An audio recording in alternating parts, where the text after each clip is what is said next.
பகுதியில ஆழ்வார்க்கடியான் நம்பி வண்டியன் கிட்ட பல்லக்கிழக்கிற பெண்ணு கிட்ட அந்த பெண்ணு கிட்ட இந்த லெட்டரை கொடுக்க சொல்லி வண்டியனுக்கு ரொம்ப கோவம் அவனோட பயணத்தை தொடங்குறாங்க. அடுத்தது பகுதி 4 கடம்பூர் மாளிகை. வண்டியத்தேவனோட குதிரை ரொம்ப நேரம் ஓய்வு எடுத்தனால ரொம்ப சுறுசுறுப்பாயிருது. அதனால வண்டியத்தேவன் ரொம்ப சீக்கிரமாவே 1/2 மணி நேரத்திலே கடம்பூர் மாளிகை கிட்ட போயிடுச்சு குதிரை. அப்ப அங்க கோட்டை வாசல அழகிடுச்சு வச்சுருந்தாங்க. அங்க பக்கத்துல யானை குதிரை நிறைய இருந்துச்சு. வண்டியினவன் கோட்டை வாசலுக்குள்ள போகும்போது அங்க இருக்கிற காவலாளிங்க கொம்ப மாடிக்கிறாங்க. அப்ப வண்டியின் தேவன் கேக்குறாரு, விழுந்தவங்களை இப்படிதான் நீங்க வரு வைப்பீங்களா அப்படின்னு வண்டியின் தேவன் கேக்குறாரு.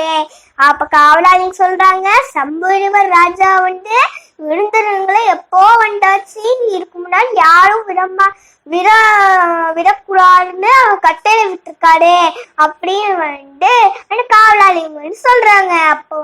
அப்ப பழுவூர் காவலாளிங்க பாக்குறாங்க வண்டியில கொடுத்த அங்க பாரு அந்த திருவிழாவில பட்ட குதிரை அப்படின்னு ஒரு ஆள் சொல்றா.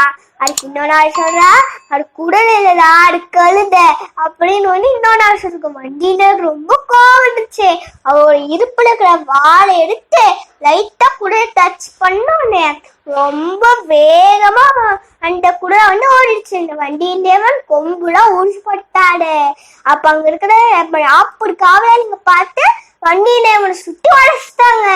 அப்ப வண்டியின் தேவன் சொல்றாரு, கண்டமாரா இது காப்பாத்து அப்படின்னு வண்டியின் தேவன் சொல்றாரு.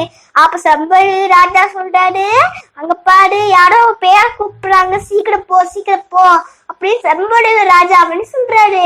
அப்ப கண்டமாரம் வெளியே போய் பார்த்தா யார் நிக்கிறா? அப்ப அல்லவரையன் வந்தியத்தேவன் அங்க நின்றுட்டு இருக்கா. கண்டமானுக்கு ரொம்ப மகிழ்ச்சி. நம்பாடி ரொம்ப நாள் கழிச்சு நீ வரேன்னு சொன்ன, நீ வந்துட்டியா அப்படின்னு கண்டமாறன் சொல்றா. அப்ப கண்டமாறன் எல்லா சிப்பாய்களும் சுத்தி வளைச்சுல பார்த்தா, நீங்க தள்ளுங்க நம்ம உள்ள விடுங்க அப்படின்னு சொல்லி உள்ள கோட்டைக்குள்ள கூட்டிட்டு போடா. அங்களுக்கு சம்படுவராஜ கோமா கேக்குறாரு, நீதானே இத்தனை நாள் வெளி சட்டை போட்டுட்டு இருந்த அப்படின்னு சம்படி ராஜா கோமா கேக்குறாரு. அப்ப கண்டமாளுக்கு ரொம்ப கஷ்டமாயே வெளியே கூட்டிட்டு போறாங்க. அப்ப சொல்லிட்டே நம்ம சின்ன வயசுல ஒரு ஆசை சொல்லி இது கரெக்டான நேரத்துக்குடா வந்திருக்க.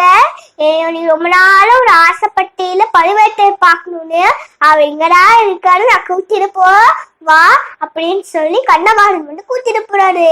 அப்ப அங்க ரொம்ப வயசான கம்பீரமான 1064 தழும்புல உள்ள ஒரு வயசான வீரமான ஒருத்தர் இருந்தாரு. அவர்தான் யாரு? நம்மளோட பழுவேட்டையர். அப்ப கண்டமாறன் கூட்டிட்டு போய் இன்ட்ரடியூஸ் பண்றாரு. என் மாமா வந்தியத்தேவன் சின்ன வயசுல நெடிய நம்பன் அப்படின்னு சொல்லி கண்டமாறன் இன்ட்ரடியூஸ் பண்றாரு. அப்ப கண்டமாறன் சொல்றாரு, என் மாமா நீங்க ரொம்ப நாளா நீங்க போற அந்த சண்டையில உனக்கு 64 தழும்புகள் இருக்குன்னு எண்ணி பார்க்கணும்னு வந்தியத்தேவன் ஆசைப்பட்டா அப்படின்னு கண்டமாறன் சொல்றா. அப்ப கழுவேட்டர் கேக்குறாரு, தம்பி என் உடம்புல 64 புண்கள் இருக்க, நீ என்னடா நம்புவியா அப்படின்னு பழுவேட்டையர் கேக்குறாரு. அப்ப வந்தியத்தேவன் சொல்றாரு, இல்ல நான் ஏன் உங்களை பார்த்து சந்தேகப்பட போறேன் அப்படின்னு வந்தியத்தேவன் சொல்லி தப்பிச்சுக்கிறாரு. அப்ப கண்டமாறனை சம்புவ ராஜா கூப்பிட்டாரு. நீங்க நெக்ஸ்ட் ராத்திரி சீக்ரெட் மீட்டிங் நடக்க போகுது, அங்க அவன் நம்பன் வரக்கூடாது அப்படின்னு சம்புவ ராஜா சொல்றாரு. அப்ப சேலிட்டு கண்டமாறன் வந்தியத்தேவனை கூட்டிட்டு போய் அந்த அண்டபுரத்துக்கு அவன் அம்மா கிட்ட ஆசிரம் வாங்கிட்டு வண்டினேன்னு வேற அடைக்கு கொத்திட்டு போறா.